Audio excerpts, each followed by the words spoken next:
Hello, my name is Cheryl, and I'm going to be reading for you Last Stop on Market Street. This book was written by Matt de la Pena with pictures by Christian Robinson.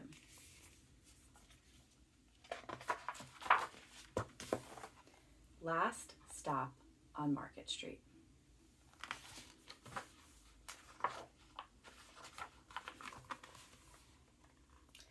CJ pushed through the church doors, skipped down the steps. The outside air smelled like freedom, but it also smelled like rain, which freckled CJ's shirt and dripped down his nose.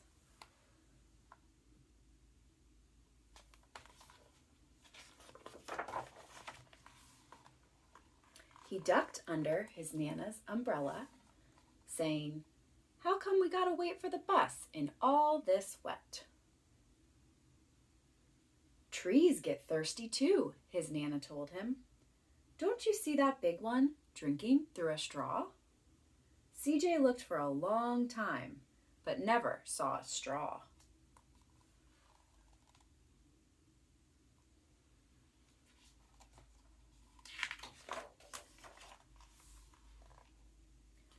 From the bus stop, he watched water pool on the flower petals, watched rain patter against the windshield of a nearby car.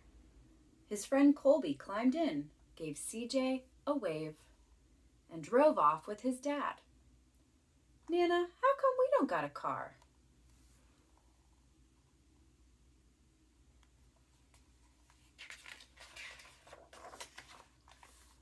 "Boy, what do we need a car for?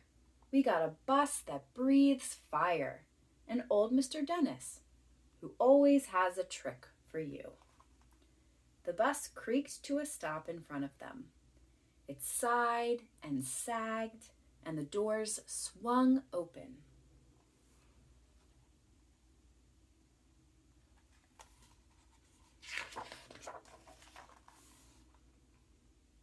"What's that I see?" Mr. Dennis asked. He pulled a coin from behind CJ's ear and placed it in his palm. Nana laughed her deep laugh and pushed CJ along. They sat right up front.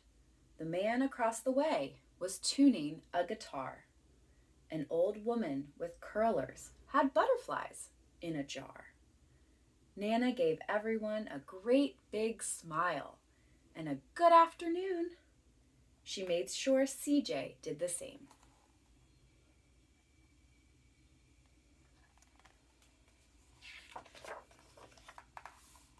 The bus lurched and stopped, lurched forward and stopped.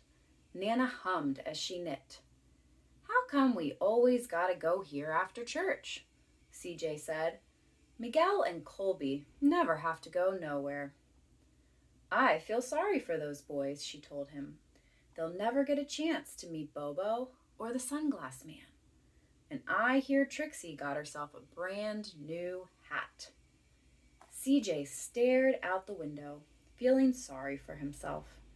He watched cars zip by on either side, watched a group of boys hop curbs on bikes.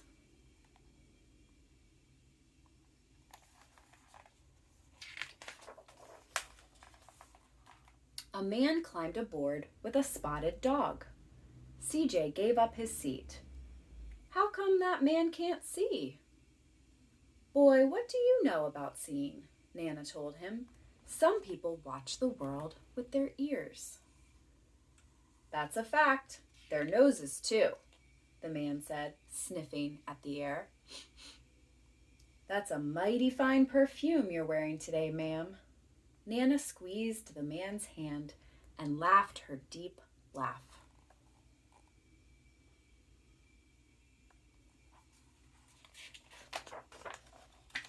Two older boys got on next. CJ watched as they moved on by and stood in the back.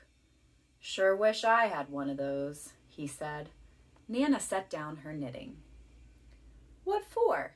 You got the real live thing sitting across from you. Why don't you ask the man if he'll play us a song?" CJ didn't have to. The guitar player was already plucking strings and beginning to sing. To feel the magic of music, the blind man whispered, I like to close my eyes. Nana closed hers too. So did CJ and the spotted dog.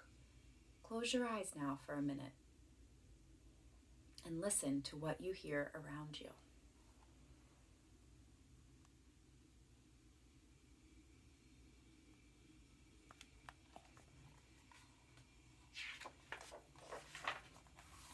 And in the darkness, the rhythm lifted CJ out of the bus, out of the busy city.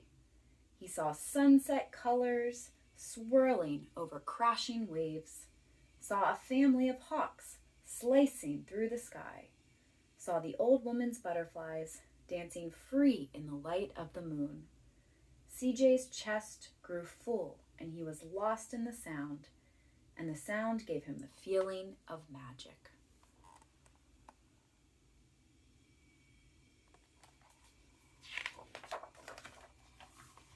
The song ended and CJ opened his eyes. Everyone on the bus clapped, even the boys in the back. Nana glanced at the coin in CJ's palm. CJ dropped it in the man's hat. Last stop on Market Street, Mr. Dennis called.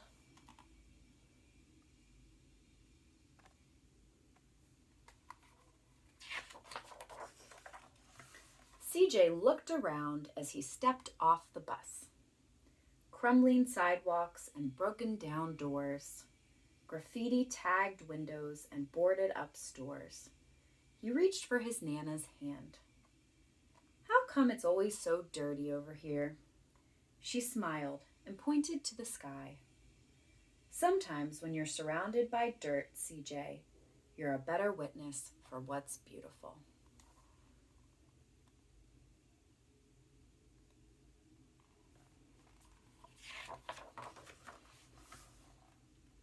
CJ saw the perfect rainbow arcing over their soup kitchen. He wondered how his Nana always found beautiful where he never even thought to look. He looked all around them again, at the bus rounding the corner out of sight, and the broken street lamps still lit up bright, and the stray cat shadows moving across the wall.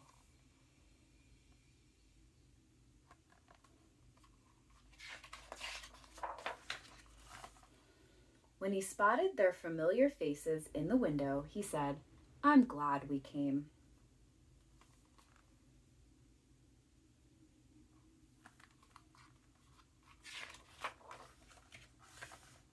He thought his Nana might laugh, her deep laugh, but she didn't. She patted him on the head and told him, Me too, CJ. Now come on.